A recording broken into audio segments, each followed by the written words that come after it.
In the opening scene, a man named Terenzio rushes into a Brazilian airport. He is visibly panicking and is in a hurry. Most people would think he is missing a flight, but the truth cannot be further from that. He asks the help desk for any ticket to the west, but finds out the nearest one is 2 hours later. Still, he buys the ticket just for the sake of crossing the terminal. At the same airport, a famous influencer, Inês, is video chatting with a friend in New York when suddenly she chokes and falls unconscious. Inês is worried, especially since she cannot do anything to help her. Outside, people who are watching the TV see that the TV reporters and live show hosts have passed out in front of the camera. Not just that, but an entire street of people are lying unconscious on the ground. The viewers think it must be some kind of joke, except for Terenzio, who knows what is going on. He says it is time for him to act and rushes to the terminal. When a guard is distracted, Terenzio snatches his gun and asks everyone to get out of his way. He rushes to a flight that is about to take off to Moscow in a few minutes. Only some passengers have boarded the flight when he gets inside and holds everyone at gunpoint. The pilot is missing, and the co-pilot, Matthew, doesn't want to help the terrorist. As they fight for the gun, a bullet hits Matthew's palm and injures him.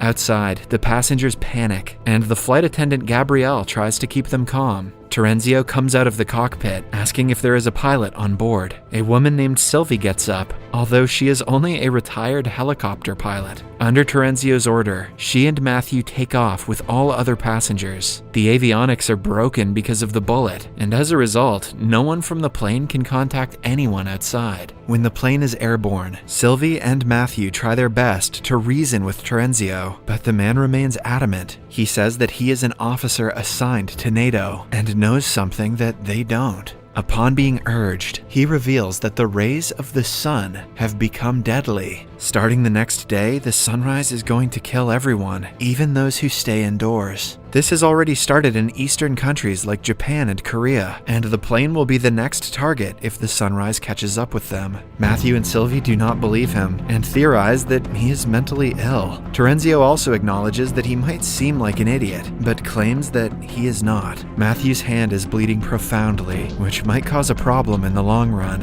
One of the passengers, named Laura, is a home health nurse for an old man with dementia. She is the only medical professional on board, so she takes the responsibility to help the pilot. They have no sewing kit to close the wound, so they use a hot knife. Matthew screams in pain, and the passengers panic even more. Matthew knows that if they start to protest, everyone's life will be in danger. Hence, he tells them that they will land at a different location, as per Terenzio's wish, before continuing their way to the original destination. Matthew hopes that the fighter jets are coming to rescue them, since they were taken at gunpoint, but for some reason, Sylvie feels like they are on their own. A passenger named Ayaz has heard them talk about the sun and is suspicious that the pilot is lying to them. Suddenly, an Arab passenger starts coughing and falls unconscious. Ayaz pretends to be helping him and then snatches Terenzio's gun in the process. Terenzio is locked inside the toilet at Ayaz's order, and Matthew is asked to tell the truth. The pilot discloses they are landing in Iceland because Terenzio wanted to go somewhere west. There, the police will arrest the terrorist, and the others will be let free. He also tells them about the sun and how Terenzio thinks it will kill people. This sends the passengers into a frenzy. They start recalling strange things that happened before they boarded the flight and are worried about their families. Matthew calms everyone and takes the responsibility to save them all as the captain.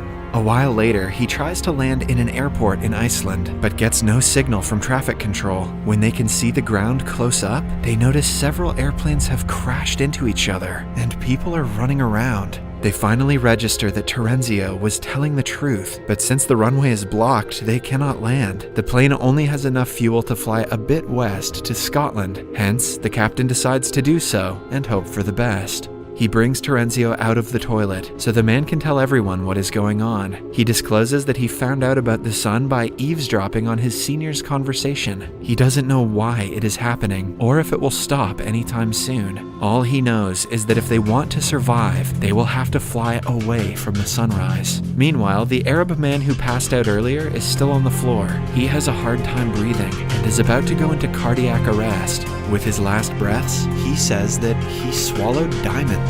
The nurse Laura tries her best to pull the diamonds from his ass. I mean to save him. but her attempts go in vain. At the same time, they go through an emergency landing in Scotland, where Matthew stops the plane seconds away from hitting a wall.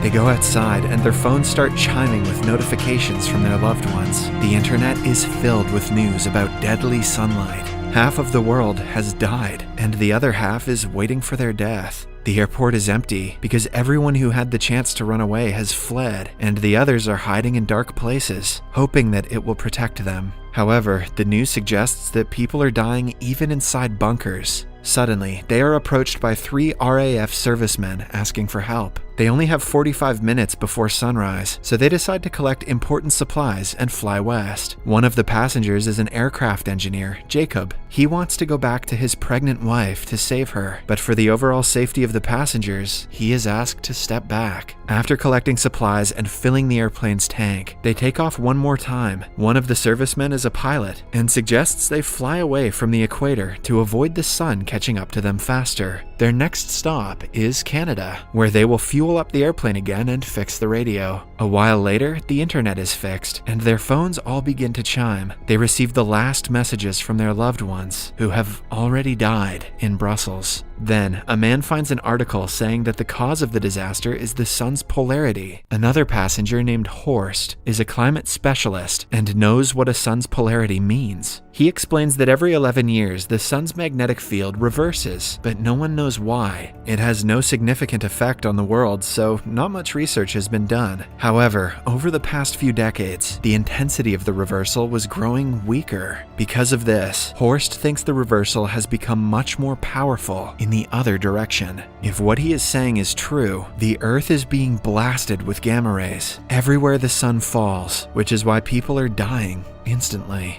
They have no way to prove the theory because the scientists who published the article are also probably all dead. Right then, Ayaz finds out a news report saying that the RAF servicemen they picked up are actually terrorists from Afghanistan. They were arrested and were being brought back to their country at the airport. Outside, one of them gets into an argument and pushes the old man who has dementia. It causes his death and gains the terrorist the passenger's disapproval. Being a terrorist is cool, but pushing old people? Dude.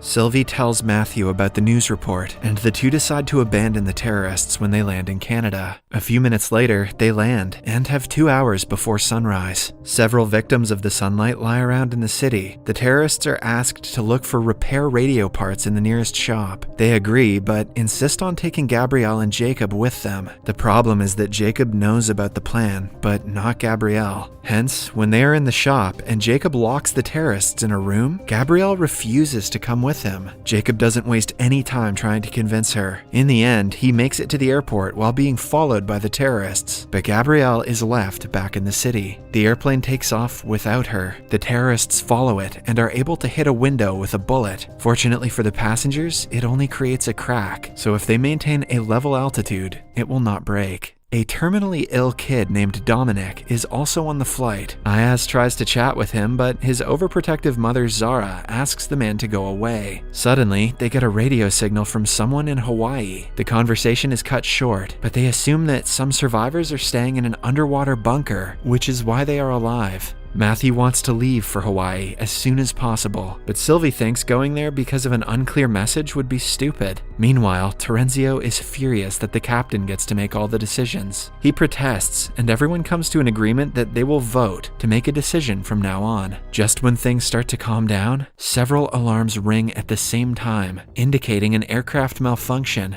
Upon analyzing the problems, Matthew learns that one of the terrorists who was following the plane earlier has somehow attached himself to the landing gear. If he remains there, they will not be able to land. Hence, Matthew decides to fly as high as possible, so the temperature and lack of oxygen will take him down. However, he fails to consider the cracked window. Because of the pressure difference, it breaks, causing chaos inside the plane. Things fly into the sky as the passengers brace themselves for impact. Matthew quickly brings the plane to a lower altitude, and Jacob uses a wooden board to close the window for some time. Everyone calms down, but Dominic has trouble breathing because his respiratory tube flew away. Ayaz thinks of a plan and uses the oxygen pipe to make a respiratory tube. Zara is thankful and ashamed that she was mean to Ayaz earlier. floor. The captain tells everyone that Hawaii is no longer an option because they will never reach there on time at this altitude. The most feasible option would be to land in Attu, an Alaskan island. Moreover, the turbulence wasn't able to get rid of the hanging terrorist. This guy would be Superman if he wasn't, a terrorist. Ayaz, Jacob, and Terenzio go to the undercarriage and make a hole on the plane's floor to get a view of him. Terenzio uses his gun to point into the dark, but the criminal pulls it and almost kills him. Luckily, Ayaz comes to his rescue and shoots the terrorist dead. He becomes their hero for a few minutes before the passengers find out that he was the reason the Arab passenger died. They bury his body back in Canada, where a guy saw Ayaz cut his stomach open. Ayaz confesses he is a con artist who was smuggling diamonds from Brussels to Moscow. The diamonds were inside the Arab man's body with his consent, but he died because he didn't follow the panicking instructions. On hearing the confession, some passengers protest that Ayaz should be abandoned like the terrorists, but the overall vote falls in Ayaz's favor. As a result, he is handcuffed in the avionics bay. In the following scene, they land in Alaska and refill the tank again before taking off. Once airborne, the climatologist Horst discovers something strange. The fruits they picked up in Canada taste like they have no flavor. He thinks it is because the gamma rays are so intense that they are remodeling the atomic structure of the food.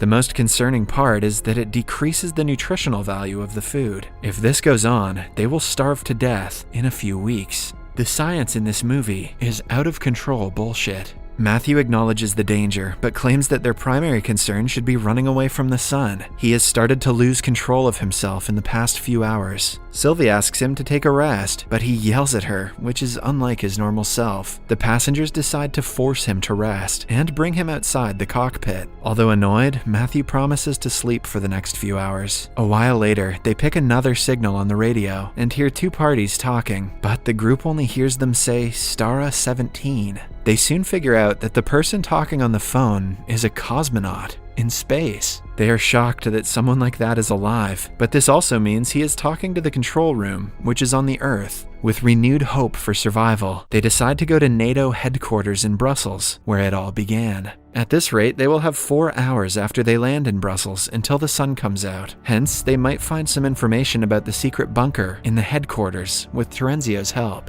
Outside, Laura finds Matthew unconscious in the toilet. It turns out that the injury on his palm has been infected and caused blood poisoning. This is why he had been acting the way he did earlier. To solve the problem, they have to amputate the infected tissue. Laura says she can do the operation in Brussels if they manage to reach a hospital. However, without Matthew, Sylvie cannot land the plane on her own. The passengers beg her since she is the closest thing to a pilot they have, but she knows that she can only land a helicopter. Horst makes her understand that if she doesn't take initiative, everyone is going to die. Following that, Sylvie is made to watch a few videos on how to land a plane. However, when she has to actually do the work, she panics. An aggressive turbulence hits, and everyone braces themselves for the worst. In the end, they go through a shaky landing, but other than that, both the plane and the passengers are safe. Everyone claps for Sylvie and enjoys the moment of achievement amidst the disaster. Not wasting much time, they divide into 3 groups to do different tasks. 2 men stay at the airport to refill the fuel. Zara, Laura, and her group bring Matthew to the nearest hospital, while Terenzio, Ayaz, and a man named Rick go to the NATO headquarters. At the hospital, they find numerous dead bodies blocking hallways. By the looks of it, people were informed about the deaths before sunrise and were trying to save their lives. Laura orders everyone to ignore the chaos and focus on saving Matthew. At the same time, Zara fills her bags with medicine for her son and for the others. Meanwhile, at NATO headquarters, Terenzio shows them the conference room where he first heard about the disaster. They cannot go through all the papers with the time they have left, so Rick decides to see if the surveillance footage has something. While he is away, Terenzio makes fun of Ayaz's Turkish descent, and the two get into a fight. Nothing like racism at the end of the world. He accidentally hits Ayaz, causing him to fall unconscious and bleed heavily. Somewhere else, Rick finds a recording of the officials talking about a bunker under a dam in Bulgaria. The place's name is Stara 17, the same thing they heard on the radio a few hours ago. Before he can go back to the guys, Terenzio comes to him and tells him that Ayaz has already left. Rick sees Ayaz's body lying in a pool of blood on the screen, but is too scared to speak. Half an hour before the sunrise, everyone boards the plane. Matthew is not in his best state, but feels better after the surgery. Terenzio tells everyone that Ayaz drove away before them, but they can no longer wait for him to return. With heavy hearts, they start the engines, when suddenly, a car stops in front of the plane, and Ayaz comes out. In the following scene, Terenzio is being handcuffed in the avionics bay. Sylvie tells everyone that if the Bulgaria plan doesn't work, they won't have enough fuel or time to reach another destination. When they touch down, everyone must be ready because they will only have 20 minutes to drive to the location of the bunker. Ayaz is in the toilet when suddenly he gets a seizure. It lasts only for a few seconds and he thinks it is because he has lost too much blood. However, he refrains from telling the others. When he comes outside, he is asked what he wants to do with Terenzio. Not wanting to sentence him to death, he allows the guy to come with them to the bunker. A while later, they land at a Bulgarian airport and separate into two groups riding two different vehicles. Sylvie drives the first car and leads the way, while Ayaz drives the second one. On the way, he gets a seizure again, causing them to crash. The first car has already driven far away, and the group has no way to keep up in the short time.